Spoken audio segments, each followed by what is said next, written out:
A'udhu billahi minash shaitanir rajim. Bismillahirrahmanirrahim. Në emër të Allahut mëshiruesit mëshilbërësit. Allahun e falenderojmë, prej tij falje, ndihmë, udhëzim dhe shpëtim kërkojmë.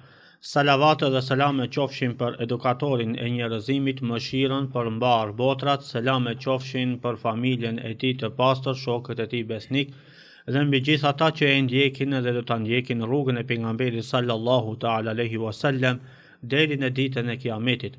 Të nderuar ju teleshikues të TV Muftinis dhe ndëgjues të Radio Vatit, jeni në valët 88.4 të Radio Vatit në emisionin fetar Këshilla e Xumas, që emetohet çdo të premte para namazit të Xumas. Unë udhëheqësi i emisionit Irfan Sulejmani, referent në Muftinin e Shkupit, ju përshëndes me përshëndetjen e banorëve të xhennetit. Assalamu alaikum wa rahmatullahi wa barakatuh. Paqja, mëshira dhe begatit e Allahut qofshin mbi të gjithë ju. Misafir të sotëm kemi hoxhën e nderuar Ishak Efendi Qilafi, imam dhe hatip në xhamin e fshatit Shishov. Hoxhë nderuar, mirë se erdhët në emisionin tonë të radhës Këshilla e Xumas. Mirë se ju gjeta, është kënaqësi dhe nder për mua, faleminderit që më ftuat. Të nderuar teleshikues të TV Muftinis dhe ndëgjues të Radio Vatit, tema e sotme që do të elaborojmë këtu së bashku me hoxhën e nderuar është udhëzimi në rrugën e Allahut xhalla shanuhu wa xhalla xhelaluhu. Hoxhë i nderuar, në fillim çka do të na tregoni se çfarë do bie kemi ne nëse e adhurojmë Allahun xhalla shanuhu apo nëse i bëjmë ibadet Allahut subhanahu wa taala. Alhamdulillahi Rabbil Alamin, wassalatu wassalamu ala Sayyidina Muhammedin as-Sadiqul Wa'dil Amin, Nabiyina Muhammedin wa ala alihi wa sahbihi ajma'in. Falënderimet e lavdërimet i takojnë Allahut të Madhërisëm, Allahut fuqiplot. Allahun e besojmë, Allahun ne e adhurojmë, vetëm Allahut i drejtohemi dhe atij i mbështetemi. Salavatet dhe selamet tona, përshëndetjet tona në këtë ditë të madhe të Xumas ja adresojmë, ja dërgojmë të dërguarit ton të dashur profetit Muhammed Mustafa alayhi salatu wassalam, familjen e tij fisnike, shokët e tij besnik, ne si harojmë dhe gjithë besimtarët dhe besimtarët që ndoqën në ndjekin dhe vazhdojnë ta ndjekin, ta pasojnë rrugën e tij deri në ditën e gjykimit. Nuk ka dyshim se pyetja apo tema për të cilën jemi sot dhe mendoj që do ta elaborojmë në një dimenzion në atë se çfarë ne e shohim dhe që duhet ne apo si besimtar musliman ta trajtojmë këtë temë, se çfarë dobi e kemi ne besimtarët muslimanët nëse ne pra e adhurojmë Allahun xhalla xhelaluhu. Sigurisht që neve mundet ta kuptojmë një gjë, se Allahu xhalla xhelaluhu është i gjithë fuqishëm, Allahu është i gjithë pushtetshëm. Sundimi i tij apo fuqia e tij nuk shteron, nuk shterët kur. Ajo çfarë ne mund të kuptojmë sot është se Allahu xhalla xhelaluhu nuk ka nevojë, nuk është i nevojshëm për agjërimin apo për ibadetin, për adhurimin ton. Pra për punët tona, mirë po, ne jemi ata të cilët, ne besimtarët, njerëzit, krijesat e tij, jemi ata të cilët kemi nevojë që ta njohim në radhë të parë, ta njohim kush është krijuesi jon, ta besojmë atë dhe pastaj në jetën tonë, me praktikën tonë, apo ta dëshmojmë se ne jemi ata të cilët e adhurojmë Allahun xhalla xhelaluhu me punët tona, me veprat dhe amelet tona.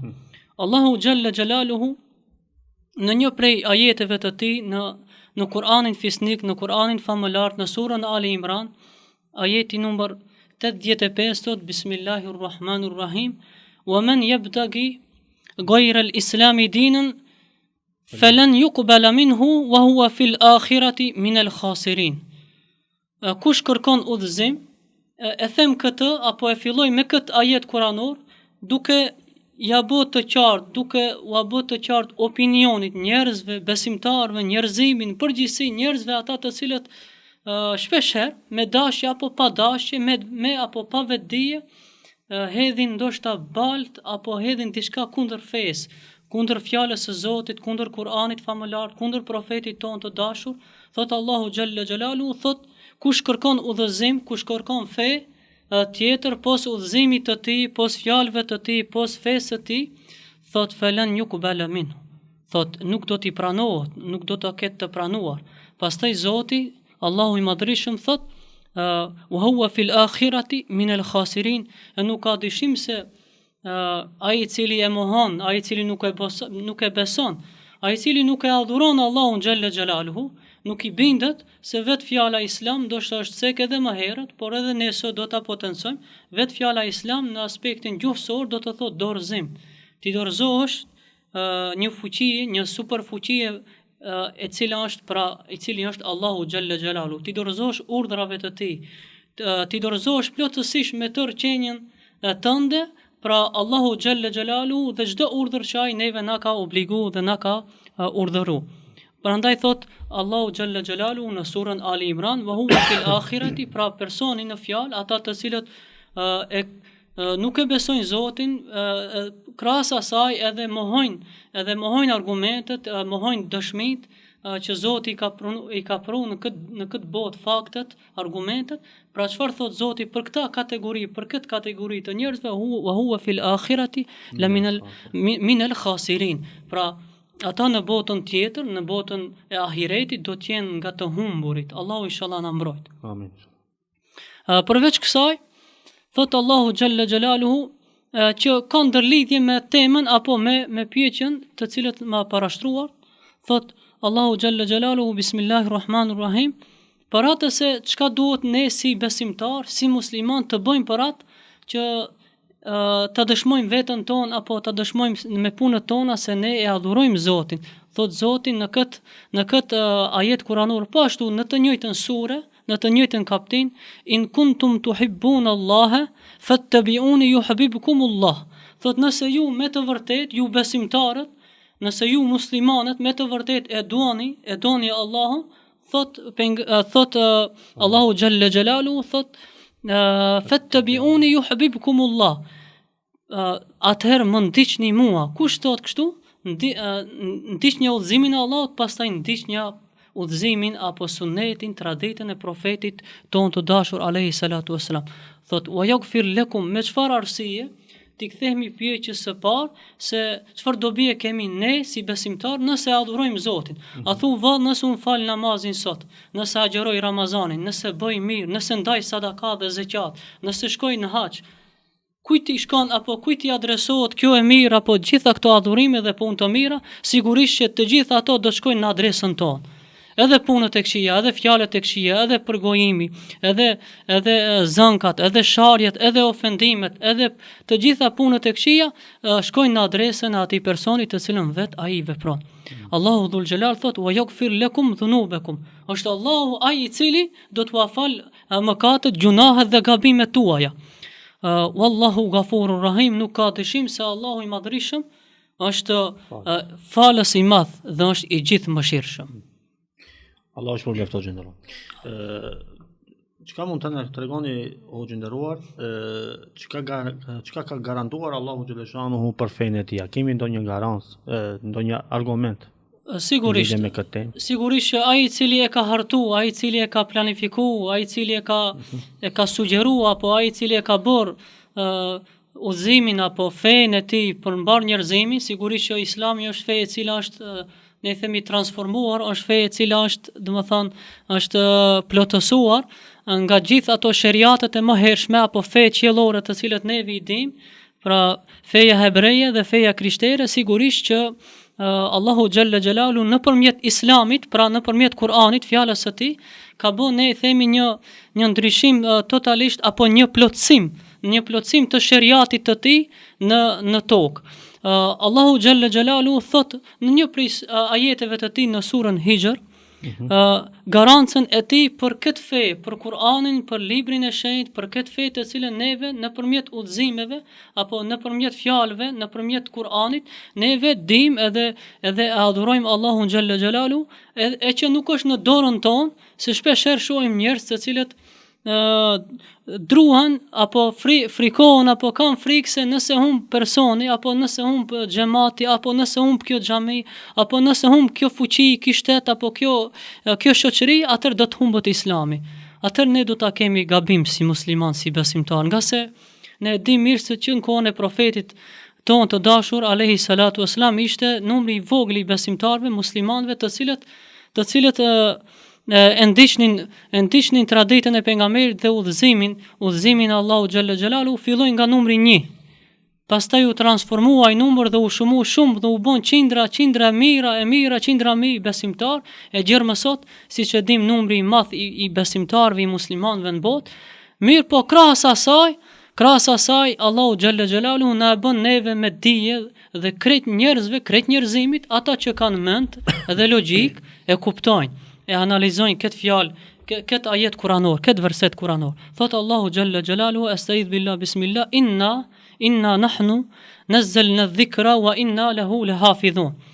Vërtet ne zbritëm këtë Kur'an. Është fjala për librin e tij, por komentatorët e Kuranit aludojnë dhe komentojnë se po ashtu Allahu xhalla xhelalu flet edhe për fenë e tij. Krahas, domethënë nëpërmjet Kur'anit famëlar, neve e kuptojmë se Allahu xhalla xhelalu nën kupton me këtë ajet, ne e kemi zbritur, ne e kemi pru këtë fe, këtë din, dhe pastaj thot wa inna lahu lahafidhun, dhe nuk ka dyshim se ne jemi ata që do ta ruajmë këtë nga ndryshimi. Kjo është një garancë nga ana Allahu. Kjo është një garancë nga ana Allahu xhalla xhelalu, garancë që nuk do të ketë ndryshim sikurse patën libra të tjerë, nuk do të ketë ndryshim shariatet apo ligjet të cilat ishin tek fe tjera, tek popull tjerë, sikurse në kohën e Musait alayhis salam, sikurse në kohën e Isës alayhis salam, në kohën e Sulejmanit alayhis salam, edhe pejgamberët tjerë. Neve këtu e kemi garancën se këtë fe dhe këtë din do t'i del në ndihmë dhe do t'a mbron kush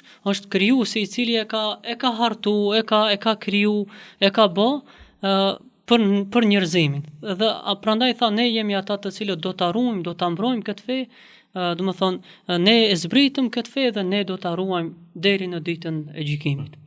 O gjeneror, çfarë mund të bëjmë na sot si musliman për ta mbrojtur fenë Allahu xhalla xhelalu, këtë fe islamin? Çfarë mund të bëjmë? Sado që të flasim për islamin, për udhëzimin, për fenë e Zotit, neve ndoshta do të jemi të mangët me fjalët tona, nga se përshkrimi jon rreth asaj se sa ne e kuptojmë nga Kur'ani famëlar është, ne themi është relative. Nuk është absolute, nga se Kur'ani është absolut. Fjalët e Zotit janë absolut. Ndërsa fjalët tona, komenti jon, shpjegimi jon janë relative, mund të ndryshojnë apo mund të jenë të mangët. Sigurisht që çfarë mund të bëjmë ne si musliman aktual, pra në shekullin 21, për ta mbrojtur apo për ta çuar lart fjalën e Zotit, këtë fe, këtë din, nga se dita ditës po e shohim që njerëz, pra ndoshta edhe nga muslimanët me pa dije apo me pa dëshirë, duke u mundu që ta mbrojnë islamin, ndoshta edhe dëmtojnë islamin. Këtë e ka thonë edhe një dietar i madh, i cili tha ne më shumë, domethënë ne më shumë e dëmtojmë islamin, jemi ne besimtarët muslimanët me veprat, me punët tona, me fjalët tona. Domethënë nuk është në general mirë, po ajo çfarë ne duhet kuptojmë, ne si mundet që sot të jemi shkaktar që islami, pra në vendin tonë, në trojet tona, të lulëzon. E para, do ta potencoj një hadith pejgamberit alayhi salatu vesselam, i cili flet për ditën e mbrëmjes apo flet për ditën e Kiametit, që na jep motiv shtesë neve muslimanëve, se edhe e ceka edhe në fillim se ne sado që të flasim janë veprat tona, punët tona si një iri apo ere muslimane, që ne aludojmë dhe e shpjegojmë apo ja japëm një imazh islamit mbas karakterit, sjelljes dhe moralit ton. Si ka thënë profeti jon i dashur alayhi salatu wassalam, la yablughanna hadha al-amru, është hadith i famshëm, thotë nuk do të bëhet Kiameti, nuk do të shkatërrohet kjo botë, la yablughanna hadha al-amru ma balaga al-laylu wan-nahar.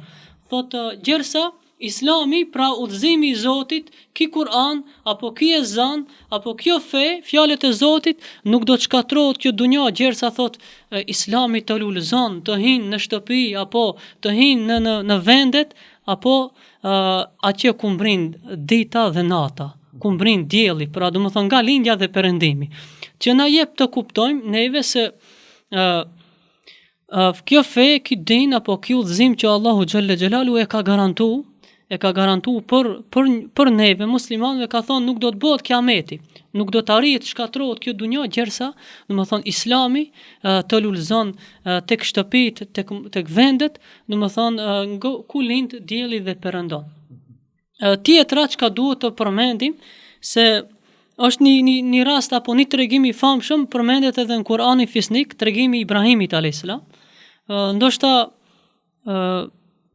Ndoshta nuk është tema e këtill, mirë po ka ndërlidhje me atë pyetjen të cilën një shembull konkret se ne si duhet veprojmë në këtë situatë, ose muslimani, besimtari si duhet të jetë, domethënë ai i cili domethënë do ta ndihmon apo do ta ngre lart këtë domethënë këtë din, këtë fe. Kur Nemrudi, një mbret zullumqar i cili mlodhi parin, mlodhi ushtrinë e vet, edhe deshi që ta dënoi pejgamberin e madh Ibrahimin Khalilullah, deshi ta dënoi dhe e morën, e lidhën dhe e vënduan tek vendi aty ku do t'i hedhnin të gjithë drunjt, edhe do ta ndiznin një zjarr të madh, gjersa e morën, e lidhën dhe e gjujtën, e vënduan tek ato tek drunjët dhe e filluan zjarrin, e ndezën zjarmin. E në atë moment një milingon e vogël pra nisët drejt zjarmit të ndezur, që sadopak t'i ndihmon pejgamberit të Allahut që ta shim zjarmin, edhe rrugës gjersa kthehet e takon një shpend, një dallëndyshe, dhe i thot: për ku je nisoj e shkret, duke u mundu që ti tregon se ti me këtë fuqinë tënde, mundësinë tënde, kapacitetin tënd nuk do të mund bësh asgjë. E milingona i thot: jam nisur që ta shimi apo që ta fik zjarmin të cilin e ka kall mbreti zullumqar. E po na digjet pra pejgamberi i madh Ibrahimi a.s. E dallëndysha pastaj e lëviz kokën duke me ironi, duke u tall, e milingona e jep një mesazh shumë të madh për neve vëllezër, të ndershëm besimtar, të ndershëm të rinj. Në rastin e milingonës neve kuptojmë se milingona aq e vogël apo aq kapacitetin e vogël, mirë po dëshiron të na jep mësimin se Allahu xhalla xhelalu në ditën e gjykimit do të na pis neve të rinjve, do të na pis neve të pasurve, do të na pis neve të diturve, do t'i pis prindrit, do t'i pis të gjithë ata të cilët kanë pas mundësi, pushtet, kanë pas pasuri, kanë pas fuqi, kanë pas zotësi. Çfarë ke bërë për dinin tim, për fen time, për udhëzimin tim? Çfarë ke bërë ti që fjala e Zotit, që kjo fe apo të lartësohet, apo të lulëzoj? Milingona na jep mësimin dhe duke ja dhënë mesazhin edhe dallëndyshës apo atij shpendit, i thot se unë është e sigurt se nuk do të mund që ta fik zjarmin e madh, mirë po jam ball hapur apo jam faqebar pranë Zotit në ditën e gjykimit kur do të na pis. Do t'i them: o Zotim, unë aq pata mundësi, mirë po unë e mora hapin, e mora guximin që t'i ndihmoj pejgamberit të Zotit, pejgamberit Ibrahimit a.s. Pra kjo është mësimi që neve duhet ta marrim, ndoshta ne nuk kemi shumë, ndoshta ne nuk kemi fuqi, ndoshta ne nuk posedojmë shumë, mirë po me atë mundësinë tonë të cilën neve e kemi, të kemi kujdes që të bëjmë apo të sakrifikojmë, të ndihmojmë me aq mundësi sa kemi për vendin ton, për rinin ton, për shoqërinë ton, për xhamatin ton, për vëllezërit ton musliman në përgjithësi. O gjeneral, pasi që jemi në minutat e fundit të emisionit, cili është mesazhi juaj për teleshikuesit e TV Muftinisë dhe ndëgjuesit e Radio Vatit? Sigurisht mesazhi im, fjalët e mia të fundit,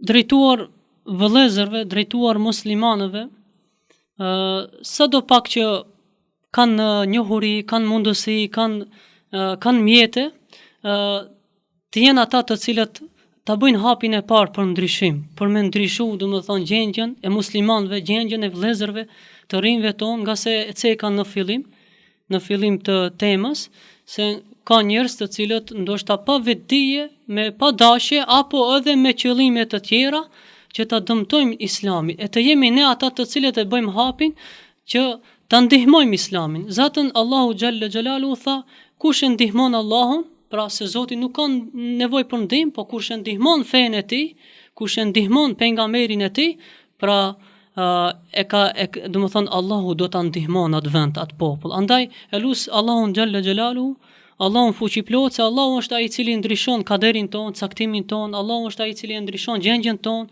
është Allahu i cili ndryshon udhëzimin e njerëzve, e ka në dorën e tij që Allahu xhalla xhelaluhu që vendin ton apo gjendjen e vendin ton ta ndryshon rinit dhe të reja tona në Islam t'i forcon nga rruga e keqe Allahu t'i mbron muslimanët në katër anë të botës Allahu ndihmën e tij mbi ata ta lëshon të sëmurët bëjmë lutje që Zoti inshallah t'i shëron e bëjmë lutje në këtë ditë të xumas që të vdekurit ton Zoti Allahu fuqiploti mëshiron. Allah shpëleft o gjendëruar për elaborimin e temës dhe shpresojmë që këshillat e juaja kanë qenë të dobishme për teleshikuesit e TV Muftinis dhe ndëgjuesit e Radio Vatit. Faleminderit. Të nderuar ju teleshikues të TV Muftinis dhe ndëgjues të Radio Vatit, këtu është fundi i këtij emisioni ku mysafir kishim hoxhën e nderuar Ishak Efendi Çilafi. Deri në emisionin e radhës mi mbeqet Allahu të na i pranon gjitha lutjet e kësaj dite të bekuar, ditës së xumë. Assalamu alaikum wa rahmatullahi wa barakatuh.